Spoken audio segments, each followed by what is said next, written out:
जय श्रीमन नारायण। इस वीडियो में हम एक योगिनी एकादशी जो आषाढ़ मास के कृष्ण पक्ष एकादशी है उसके बारे में व्रत कथा सुनेंगे। तो चलिए भगवान विष्णु का पूजन कर लीजिए। पूजन करने के बाद में भगवान का हम संकीर्तन करेंगे। सभी मिलकर के कीर्तन कीजिए। श्रीमन्नारायण भवतारायण, श्रीमन्नारायण भवतारायण, श्रीमन्नारायण नारायण नारायण, श्रीमन्नारायण नारायण नारायण, श्रीमन्नारायण भवतारायण, श्रीमन्नारायण भवतारायण, श्रीमन्नारायण नारायण नारायण, श्रीमन्नारायण नारायण नारायण। बोलिए लक्ष्मी नारायण भगवान की जय हो। आषाढ़ मास की शुक्ल पक्ष की जो एकादशी होती है उससे पहले जो एकादशी आती है वो आती है कृष्ण पक्ष में। तो कृष्ण पक्ष आषाढ़ मास में जो एकादशी है उस एकादशी का नाम है योगिनी एकादशी। योगिनी एकादशी के बारे में युधिष्ठिर जी ने एक बार भगवान कृष्ण को पूछा कि हे वासुदेव, आषाढ़ मास के कृष्ण पक्ष में जो एकादशी होती है उसका क्या नाम है, कृपया उसका वर्णन कीजिए। भगवान श्री कृष्ण बोले कि हे नृपश्रेष्ठ, आषाढ़ के कृष्ण पक्ष की जो एकादशी है उस एकादशी का नाम योगिनी एकादशी है। यह एकादशी बड़े बड़े पातकों का नाश करने वाली है। संसार सागर में डूबे हुए प्राणियों के लिए यह सनातन नौका के समान है। अलकापुरी के राजाधिराज कुबेर जो वहाँ के राजा थे अलकापुरी के, वो हमेशा भगवान शिव की भक्ति में तत्पर रहते थे। उनका एक सेवक था यक्ष जिसका नाम था हेममाली, जो हमेशा पूजा के लिए फूल लाया करता था। हेममाली की जो पत्नी थी उसका नाम विशालाक्षी था। वह यक्ष एक दिन काम पास में आबद्ध होकर के अपनी पत्नी में ही आसक्त रह करके और एक दिन फूल लाना भूल गया और घर पे ही अपनी पत्नी के साथ बैठ गया, प्रेमवास में खो गया।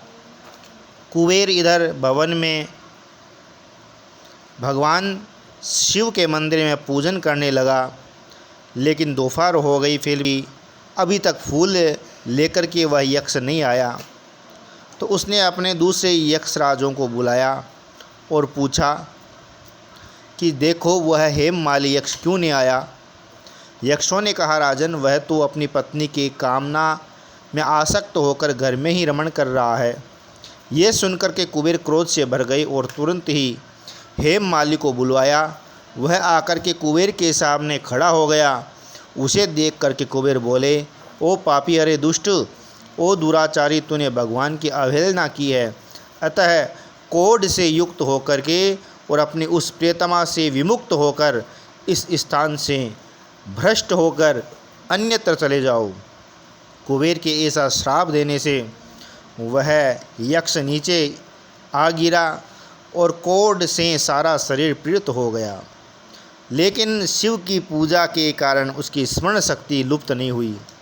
तदंतर वह पर्वतों में श्रेष्ठ मेरुगिरी के शिखर पर गया। वहाँ पर मुनिवर मार्कंडेय जी का उसे दर्शन हुआ।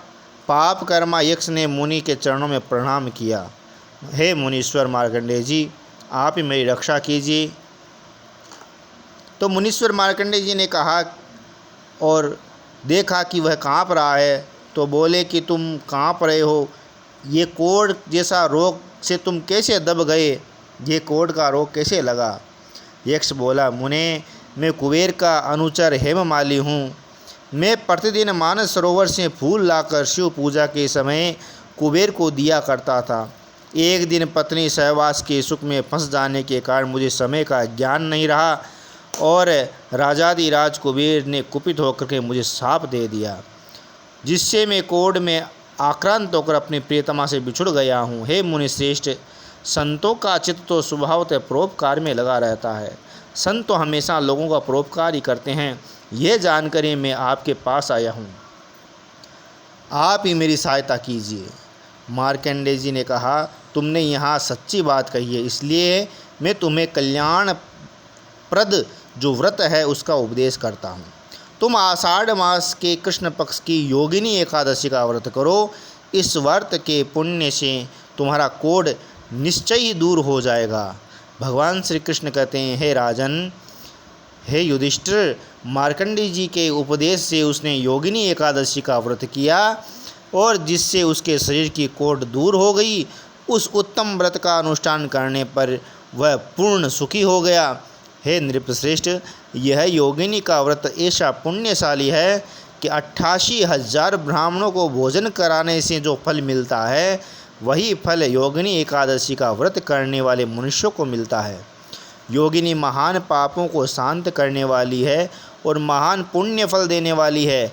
इस महात्म्य को पढ़ने और सुनने से मनुष्य सब पापों से मुक्त हो जाता है। बोली लक्ष्मी नारायण भगवान की जय हो।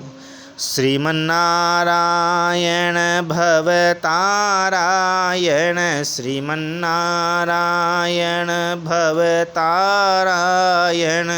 श्रीमन्नारायण नारायण नारायण, श्रीमन्नारायण नारायण नारायण, श्रीमन्नारायण भवतारायण, श्रीमन्नारायण